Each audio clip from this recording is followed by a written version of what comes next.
같이 은혜 받으실 말씀 보겠습니다. 창세기 45장 4절에서 8절까지의 말씀입니다. 창세기서 45장 4절에서 8절까지의 말씀, 제가 가지고 있는 구약 성경 71면에 기록되어져 있습니다. 구약 성경 71면에 기록되어져 있는 창세기서 45장 4절에서 8절까지의 말씀입니다. 창세기 45장 4절에서 8절까지의 말씀, 우리 다 찾으신 줄 믿고 제가 먼저 한 절, 여러분이 한 절 이렇게 교독하며 읽겠습니다. 제가 먼저 읽겠습니다. 요셉이 형들에게 이르되 내게로 가까이 오소서. 그들이 가까이 가니 이르되 나는 당신들의 아우 요셉이니 당신들이 애굽의 판자라. 당신들이 나를 이곳에 팔았다고 해서 근심하지 마소서. 한탄하지 마소서. 하나님이 생명을 구하시려고 나를 당신들보다 먼저 보내셨나이다. 이 땅에 2년 동안 흉년이 들었으나 아직 5년은 밭가리도 못하고 추수도 못할지라. 하나님이 큰 구원으로 당신들의 생명을 보존하고 당신들의 후손을 이 세상에 두시려고 나를 당신들보다 먼저 보내셨나니. 같이 읽겠습니다. 그런즉 나를 이리로 보낸 이는 당신들이 아니요 하나님이시라. 하나님이 나를 바로에게 아버지로 삼으시고 그 온 집의 주로 삼으시며 애굽 온 땅의 통치자로 삼으셨나이다. 아멘. 아멘. 오늘의 말씀의 제목은 깨어진 관계의 회복이라는 제목으로 말씀의 은혜를 함께 나누도록 하겠습니다. 리플러스 인간연구소라는 곳의 소장이신 박재연 소장님이라는 분이 계십니다. 이분은 어린 시절이 아주 불우했습니다. 초등학교 2학년 때 학교를 마치고 집으로 돌아왔는데 엄마가 편지를 한 장 써놓은 것이 있었습니다. 그 편지에는 엄마가 집을 나간다라는 내용이 들어 있었습니다. 처음에는 그것이 무슨 말뜻인지를 이해할 수가 없었습니다. 오늘 하룻밤 집에 안 들어온다는 것인지, 그럼 언제 집으로 다시 돌아온다는 것인지. 그런데 며칠이 지나도 엄마는 돌아오지 않았습니다. 밤마다 눈물로 베개를 적셨습니다. 그리고 며칠 후에 아빠가 이야기를 했습니다. 똑똑히 들어, 너희 엄마는 너를 버리고 다른 곳으로 떠나버렸어. 그렇게 이야기를 해 주었습니다. 그때부터 이런 생각이 들었다고 합니다. 내가 버림받을 만한 존재인가? 내가 왜 버림받았나? 왜 나는 그런 가치가 없는 존재인가? 내가 무슨 잘못을 해서 엄마가 떠났나? 내가 어떻게 하면 엄마가 다시 돌아올 수 있을까? 이런 생각을 했다고 합니다. 그런데 엄마는 돌아오지 않았습니다. 그래서 박재현 소장님은 어른이 되어서도 불안하고 두려운 그런 삶을 살았다라고 고백을 합니다. 사랑하는 사람이 생기면 늘 확인을 해야 했습니다. 상대방이 자신을 조금만 서운하게 하면 그러면 마구 화를 내고 공격을 했습니다. 그렇게 공격을 하는데도 내 곁에 머물러 있는지 아니면 떠나는지를 확인하고 싶었기 때문이다라고 합니다. 그렇게 상대를 괴롭게 했고, 그래서 그 사람을 늘 아프게 했고, 그래서 결과적으로 자신이 가장 괴로운 삶을 살았다라고 그렇게 고백을 합니다. 초등학교 5학년 때 한 여자아이가 엄마가 없다고 자신을 미워했습니다. 새엄마가 있었지만 새엄마가 자신의 이름을 불러주지 않고 얘라고 이렇게 부르는 것을 보고 그 아이는 그분이 새엄마라는 것을 알았습니다. 그래서 그 아이는 엄마 없는 아이라고 놀려대었습니다. 그때 담임 선생님이 그 놀리는 아이를 야단치면서 이렇게 이야기를 해 주었습니다. 왜 엄마가 없니? 따로 살고 있을 뿐이지. 엄마가 없다면 너희들이 어떻게 이 세상에 태어날 수가 있었니? 그리고 부모님이 이혼하신 거는 어른들의 잘못이야. 절대로 너희들의 잘못이 아니야 라고 이야기를 해 주었습니다. 부모님이 이혼하시고 처음으로 누군가에게 내 상처에 대한 사과를 받았다라고 그렇게 고백을 합니다.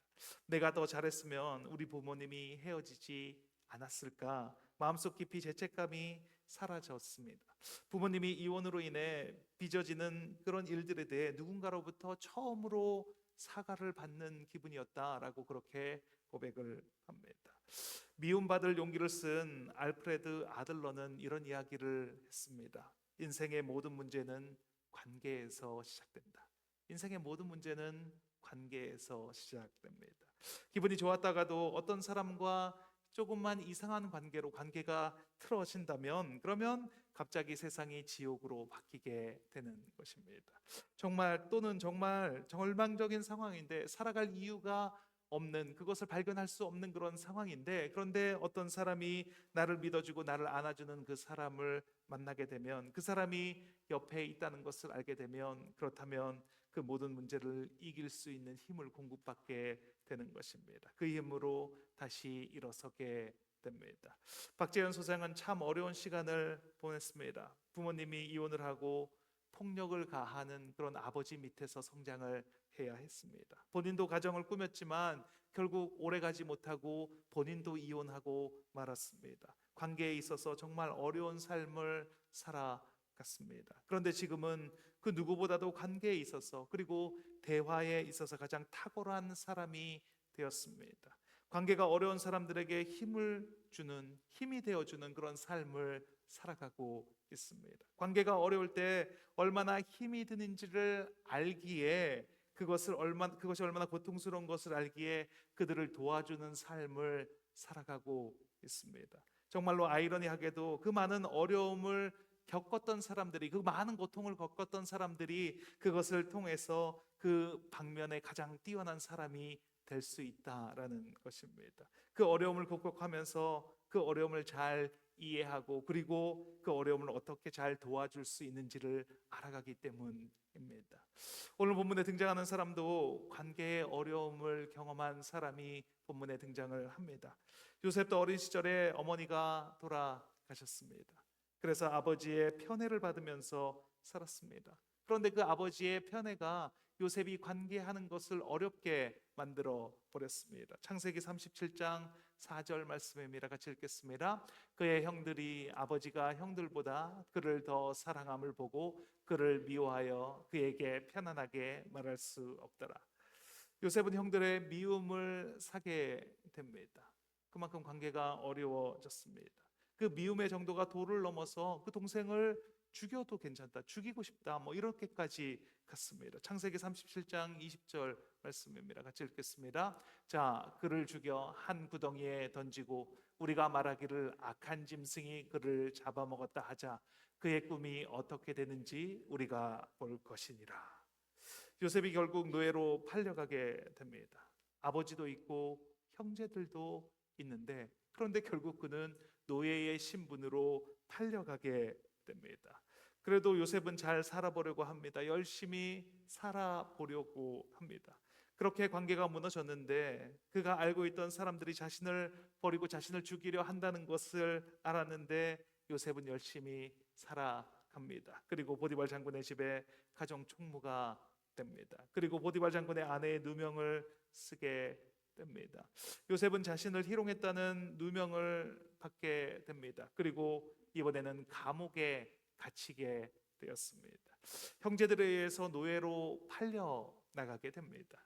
그리고 열심히 살아서 신임을 얻었는데, 그런데 그곳에서 누명을 쓰고 감옥에 갇히게 되었습니다. 웬만한 사람 같으면 이쯤 되면 아마 무너졌을 것입니다. 그리고 원망하고 불평을 했을 것입니다. 이 정도의 어려움을 겪는다면 어떤 사람도 관계를 믿지 않고 그 관계에 대한 불신과 그것을 믿지 않는 마음이 자리 잡게 되었을 것입니다. 그런데 요셉은 그곳에서도 또 관계를 맺습니다. 술 맡은 관원장의 꿈을 해석하고, 그리고 자신을 이곳에서 꺼내달라고 그에게 부탁을 합니다. 창세기 40장 14절 말씀입니다. 같이 읽겠습니다. 당신이 잘 되시거든 나를 생각하고 내게 은혜를 베풀어서 내 사정을 바로에게 아뢰어 이 집에서 나를 건져 주소서. 요셉은 어떻게 이렇게 쓰러질 것 같은 상황에도 다른 사람들과 관계를 계속 맺으면서 살아갈 수 있었을까요? 노예로 팔려온 이후로 정당한 대우를 받지 못하고 온전한 사랑도 받지 못했을 텐데 말입니다. 그런데 요셉은 정말로 바르게 성장하고 바르게 성장한 데 멈춘 것이 아니라 그 관계의 어려움을 극복하는 모범 사례가 되었습니다. 요셉은 그 관계의 문제에 갇히지 않았습니다. 그리고 하나님께 쓰임 받는 삶을 살았습니다. 요셉은 이 세상에서도 말하는 그런 성공의 삶을 살았습니다. 저는 오늘 여러분과 이 관계에 대한 말씀을 같이 나누기를 원합니다. 오늘 말씀을 통해서 관계의 문제가 풀어지는 역사가 있기를 바랍니다. 오늘 말씀을 통해서 묶여있던 관계가 회복되시는 은혜가 있기를 바랍니다. 오늘 말씀을 통해서 올바른 관계 속에서 승리하는 삶을 살아가시는 저와 여러분이 되시길 예수님의 이름으로 축원드립니다. 첫째, 관계는 해석이 중요합니다. 한번 읽겠습니다. 관계는 해석이 중요합니다. 사실보다 중요한 것은 해석입니다. 우리는 매일 어떤 사실과 마주하면서 삶을 살아갑니다. 그런데 어떤 사람은 그것을 긍정적으로 해석하고 어떤 사람은 그 똑같은 상황을 부정적으로 해석하는 사람이 있습니다. 앞에서 말씀드린 박지현 소장은 강연에서 이런 이야기를 합니다.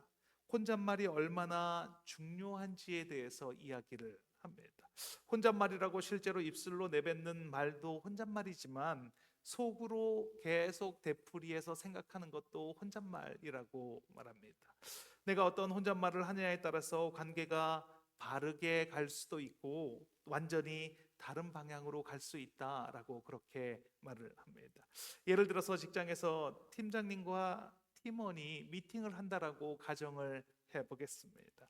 이 회사의 팀장이 한 달에 한 번씩 팀원들과 만나서 그렇게 미팅을 해야 하는 것이 그것이 규칙입니다. 그래서 팀원 중에 불만이 아주 많은 사람부터 그렇게 미팅을 잡았습니다. 그런데 팀원은 속으로 계속 이런 혼잣말을 하면서 살아가고 있었습니다. 회사가 거지 같다. 상사는 꼰대 같고, 그리고 하는 일은 나와 맞지 않는다. 회사를 빨리 때려쳐야 되겠다. 이런 생각을 계속 되풀이하면서 살아가는 팀원입니다. 그러면 이 미팅이 진행되면 될수록 자신이 혼잣말하고 있었던 것이 입 밖으로 나오게 된다라는 것입니다. 말을 계속 하다가 보면 자신이 계속 반복해서 생각하고 혼잣말했던 것이 결국은 밖으로 나오게 됩니다. 그래서 팀장님이 앞에 있는데 그 팀장님에게 이렇게 말을 합니다. 팀장님도 제 역할을 제일 못하고 계시잖아요. 어차피 저 이 회사 이렇게 오래 다닐 생각 없습니다. 이렇게 이야기가 진행이 된다라고 합니다. 이렇게 말을 아마도 팀원이 그렇게 생각하는 그것이 사실일 것입니다. 틀림없이 틀린 생각은 아닐 것입니다. 회사는 거지 같고 상사는 정말 꼰대 같을 수도 있습니다. 설사 그것이 맞다고 해도 그 팀원은 해석을 하지 않은 것입니다. 그것을 해석하지 않고 자신이 보고 있는 그대로 보여지는 그대로 받아들이고 그것을 그냥 이야기한 것뿐입니다. 보이는 사실을 그대로 보고 해석하지 않고 그대로 살아간다면 믿는 사람과 믿지 않는 사람의 차이는 과연 무엇이냐라고 물어보고 싶습니다. 그냥 보이는 대로 말하고 더 확장시켜서 부정적으로 계속 그것을 확장시키면서 살아간다면 그렇다면 그 사람의 믿음은 어디에 있는 것입니까? 요셉은 보이는 대로 사실 그대로 혼잣말을 하고 살았다면 아마 할 이야기가 제일 많은 사람이 아마 요셉일 거라고 생각을 합니다. 형들에게는 너희들도 형이냐? 그러면서도 형이냐? 형이면 어떻게 그럴 수 있냐? 내가 만나기만 해봐. 내가 다시 되돌려 줄 것이다. 보디발의 아내에게는 내가 누명만 벗으면 가만히 두지 않고 너를 반드시 복수하겠다.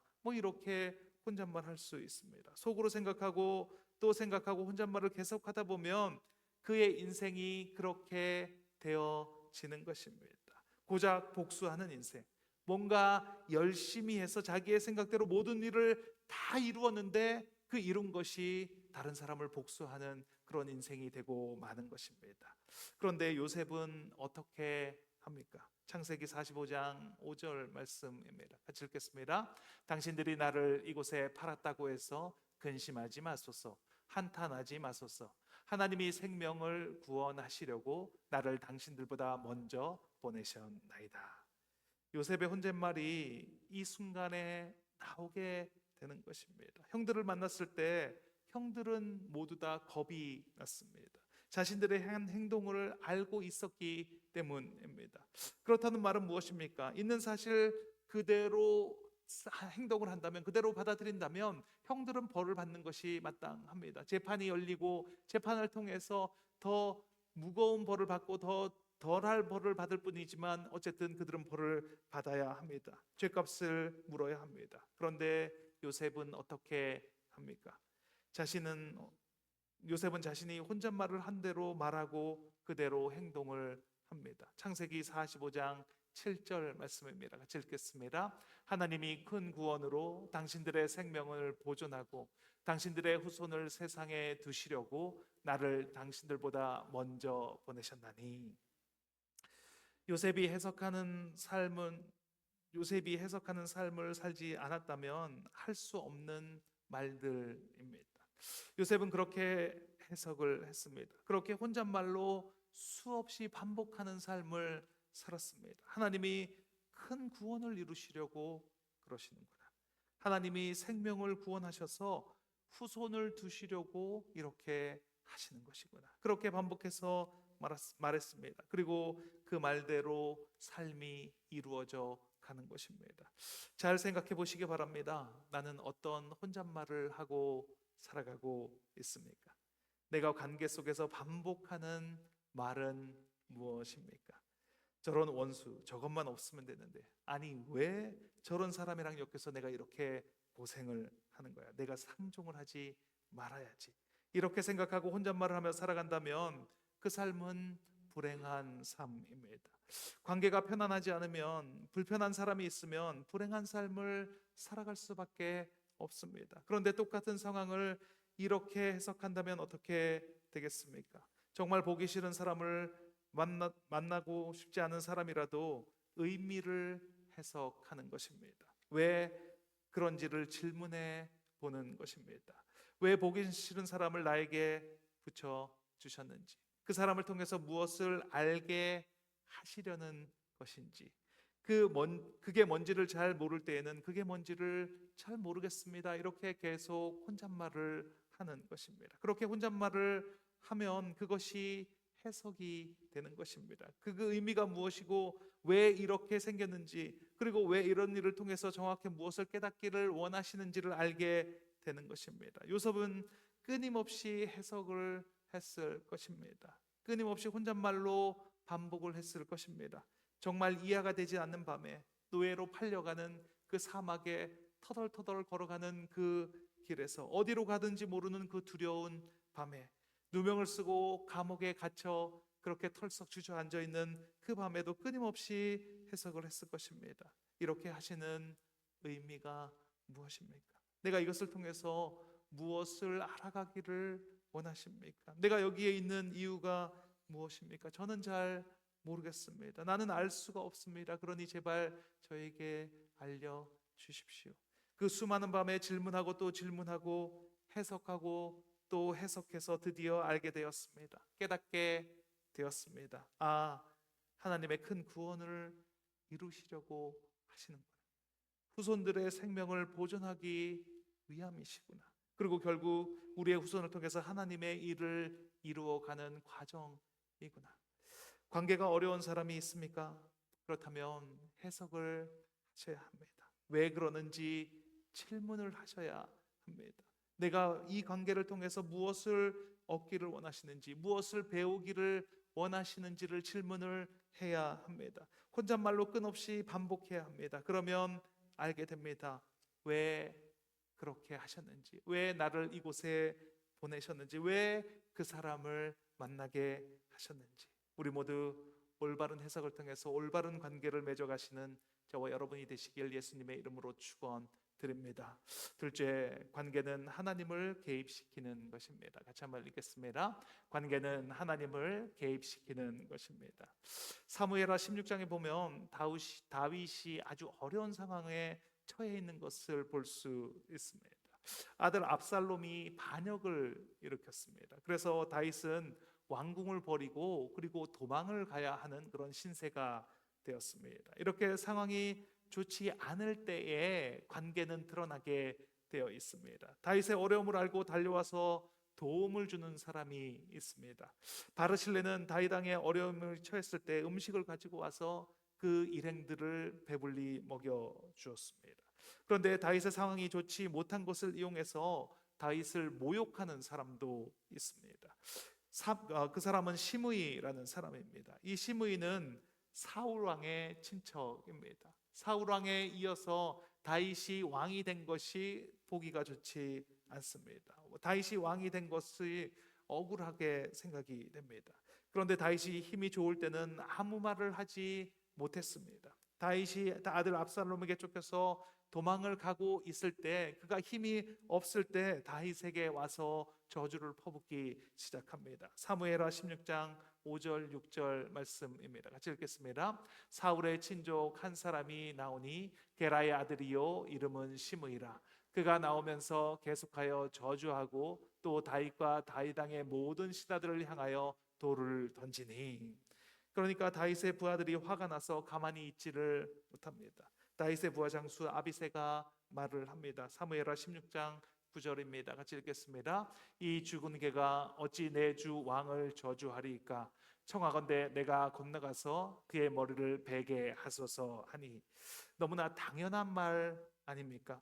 자신이 섬기는 왕을 모욕하는 사람을 죽이겠다라고 하는 것은 부하로서 정말 당연한 말입니다. 그랬더니 다윗이 이렇게 말을 합니다. 사무엘하 16장 10절 말씀입니다. 같이 읽겠습니다. 그가 저주하는 것은 여호와께서 그에게 다윗을 저주하라 하심이니 내가 어찌 그리하였느냐 할 자가 누구겠느냐 하고. 지금은 비록 도망가고 있어도 다윗은 왕입니다. 보통 왕이 아니라 그 전에 정말 훌륭한 장수였습니다. 많은 전쟁터에서 승리를 한 장수였습니다. 그런 다윗이 자기를 저주하는 사람을 만났습니다. 그런데 다윗은 그 사이에 하나님을 개입시킵니다. 정말로 하나님께서 시므이에게 다윗을 저주하라고 시켰는지는 알 수 없습니다. 그런데 다윗은 그렇게 하나님을 개입시킵니다. 그리고 그를 죽이지 않습니다. 다윗의 상황은 지금 아주 절망적입니다. 아들이 구테타를 일으켰습니다. 구테타를 진압하면 아들을 죽여야 합니다. 그러나 아들을 진압하지 못하면 자신이 죽는 처지가 되었습니다. 최악의 상황입니다. 그때 다윗은 하나님을 개입시킵니다. 사무엘하 16장 12절 말씀입니다. 같이 읽겠습니다. 혹시 여호와께서 나의 원통함을 감찰하시니니 오늘 그 저주 때문에 여호와께서 손으로 내게 갚아 주시리라 하고, 하나님께서 손으로 갚아 주시겠다라고 말씀하신 것이 아닙니다. 하나님께서 이 비참한 꼴을 보시고 오늘 받은 저주 때문에 혹시 복을 내려주실 줄 누가 알겠느냐 말하는 것입니다. 이것이 다윗이 하나님을 개입시키는 방법입니다. 저 시므이를 통해서 하나님이 말씀하고 계시는 줄 어떻게 알겠느냐? 이런 다윗이 대인관계에서 상처를 받을 수 있겠습니까? 이렇게 하나님을 개입시키는데 이 다윗의 관계 속에 상처가 있겠습니까? 저와 여러분은 어떻습니까? 대인관계가 어렵지 않습니까? 관계가 어려워서 힘든 삶을 살아가고 계시지는 않습니까? 그렇다면 한번 돌아보십시오. 나와 그 관계가 어려운 사람 사이에 하나님이 개입되고 있는지, 나와 그 관계가 어려운 사람 사이에 하나님이 개입하신 공간이 있으십니까? 우리는 이렇게 기도합니다. 나를 대적하는 사람에게 저 사람을 물러가게 해주십시오. 저 사람을 어떻게 좀 해주십시오. 제가 살 수가 없습니다. 그런데 그런 기도는 이제 안 하셔도 됩니다. 왜냐하면 그 기도는 응답되지 않는 기도이기 때문입니다. 왜냐하면 그 사람을 통해서 우리를 성숙하게 이끌어가고 계시기 때문입니다. 그 사람이 없으면 내가 성장하지 않는데 하나님께서 그 기도를 들어주시겠습니까? 교회에는 꼭 이런 사람들이 있습니다. 나를 괴롭게 하는 사람들이 꼭 한 명씩 있습니다. 이 사람만 없으면 교회 생활이 정말 즐거울 텐데 그 사람만 없게 해주십시오. 이렇게 기도할 필요가 없다라는 말씀입니다. 그럼 어떻게 해야 합니까? 하나님을 개입시키셔야 합니다. 그리고 그 사람에게 잘 대해 주셔야 합니다. 왜냐하면 그 사람이 지금 나를 성숙한 길로 이끌고 가는 분이기 때문입니다. 그 사람으로 인해서 내가 지금 자라나고 성장하고 있기 때문입니다. 다윗에게 시므이는 하나님의 뜻을 분별하도록 쓰임을 받은 사람입니다. 하나님이 뭐라고 말씀하실지를 말해주는 사람입니다. 그러니까 죽이지 말라고 말합니다. 그 사람을 통해서 하나님의 음성을 들을 수 있기 때문입니다. 요셉에게 형들도 마찬가지입니다. 창세기 45장 5절 말씀입니다. 다시 한번 읽겠습니다. 당신들이 나를 이곳에 팔았다고 해서 근심하지 마소서, 한탄하지 마소서. 하나님이 생명을 구원하시려고 나를 당신들보다 먼저 보내셨나이다. 요셉은 형들과 자신 사이에 하나님을 개입시키고 있습니다. 하나님이 생명을 구원하시려고, 하나님이 큰 구원으로 생명을 도전하시려고 나를 이곳으로 당신들보다 먼저 보내셨습니다. 그분이 바로 하나님이십니다. 하나님이 나를 바로에게 보냈습니다. 하나님을 개입하는 순간, 그 순간 관계는 완전히 달라지게 되는 것입니다. 하나님이 개입되는 순간 문제가 없습니다. 그 관계는 영적으로 성숙하는 그런 관계가 되어진다는 것입니다. 오늘 관계로 인해서 마음이 어려운 분이 지금 보니까 딱 2명 계십니다. 그렇다면 어떻게 해야 합니까? 혼잣말로 저주하고 악담을 하고 그대로 되게 해달라고 기도하면 그 기도가 응답이 된다고 하더라도 그 인생은 불행한 인생입니다. 그 인생이 복수로 하고 끝나는 그런 인생이 되고 맙니다. 하나님은 개입하고 계시지 않는데 일방적으로 기도한다고 생각하면서 살아가면 그 삶도 역시 불행한 삶이 되는 것입니다. 먼저 이 시간에 해석을 한번 해보시기 바랍니다. 관계가 이렇게 어렵게 된 이유는 무엇일까? 이것을 통해서 내가 무엇을 배우기를 원하시고 계시는 것일까? 그리고 하나님을 개입시키는 것입니다. 하나님이 나를 훈련하고 계시는구나. 이 시간을 통해서 나를 성장시키고 계시는구나. 인생의 모든 문제는 관계에서 시작이 됩니다. 관계에 어려움이 없다면, 그렇다면 우리가 살아가는 이곳이, 내가 지금 속해 있는 이곳이, 그곳이 바로 천국이 됩니다. 지금 하고 있는 일이 하나님이 주신 일이고 그 모든 것을 통해서 하나님의 나라가 확장이 되는 그런 삶을 살아가게 되는 것입니다.